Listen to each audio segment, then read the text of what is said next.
Hello friends, welcome to my channel. ఇంకా విక్కీ రూమ్లో ready అవుతూ ఉంటాడు. అప్పుడే పద్మావతి వస్తుంది. అయ్యో ఏంటి సారు ఈ అవతారం అని పద్మావతి అంటుంది. ఏమైంది, డ్రెస్కి బాగానే ఉంది కదా అని విక్కీ అంటాడు. ఏం బాగాలేదు, ఆ చెంపకేత ఉంది చూడండి అని విక్కీకి చెప్తుంది. ఏం లేదు కదా అని విక్కీ అద్దంలో చూసుకుంటాడు. ఇంతలో పద్మావతి కళ్ళకున్న కాటక తీసి విక్కీ చెంపపై రాస్తుంది. అద్దంలో సరిగ్గా చూసుకోండి సారు, చెంపకేమో ఉంది అని పద్మావతి అంటుంది. ఇందాక ఇది లేదా, ఇప్పుడు ఎలా వచ్చింది అని విక్కీ అనుకుంటూ ఉంటాడు. ఇంకా పద్మావతి విక్కీని బెడ్ పై కూర్చోబెట్టి రెడీ చేస్తుంది. ఏం చేస్తున్నావు నువ్వు అని విక్కీ అడిగితే, మిమ్మల్ని రెడీ చేస్తున్నాను సారు, ఉండండి అని పద్మావతి అంటుంది. ఇంకా విక్కీ ఫేస్ మంచిగా క్లీన్ చేసి హెయిర్ కోమ్ చేస్తుంది.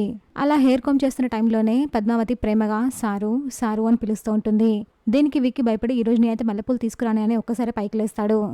అబ్బా, మల్లెపూల గురించి కాదు సారు అని పద్మావతి అంటుంది. మరి దేని గురించి అంత ప్రేమగా పిలుస్తున్నావని విక్కీ అంటాడు. మనం అలా సరదాగా బయటికి వెళ్దామా, పిక్నిక్ వెళ్దామా అందరం కలిసి అని పద్మావతి అంటుంది. ఇప్పుడు ఎందుకైనా పిక్నిక్ అని విక్కీ అంటాడు. అదే నా గురించి కాదు సారు, మీ అక్క గురించి. తను ఇప్పుడు కడుపుతా ఉంది కదా, ఎప్పుడు ఈ 4 గోడల మధ్య ఇంట్లోనే ఉంటాయి ఎలా? అప్పుడప్పుడు కొంచెం బయట తిప్పితే బిడ్డ తల్లి ఇద్దరు క్షేమంగా ఉంటారు అని పద్మావతి అంటుంది. ఇంకా విక్కీ దానికి ఆలోచిస్తూ ఉంటాడు. మీ అక్క గురించే కదా సారు, ఒప్పుకోండి, అందరం కలిసి హ్యాపీగా వెళ్దాము అని పద్మావతి అంటుంది. సరే అని విక్కీ అంటాడు. చూసాగా ఫ్రెండ్స్, మరి ఏం జరగబోతుందో. ఇలాంటి జెన్యూన్ అండ్ రెగ్యులర్ అప్డేట్స్ కోసం మా వీడియోకి లైక్ చేసి ఛానల్ని సబ్స్క్రైబ్ చేసుకోండి.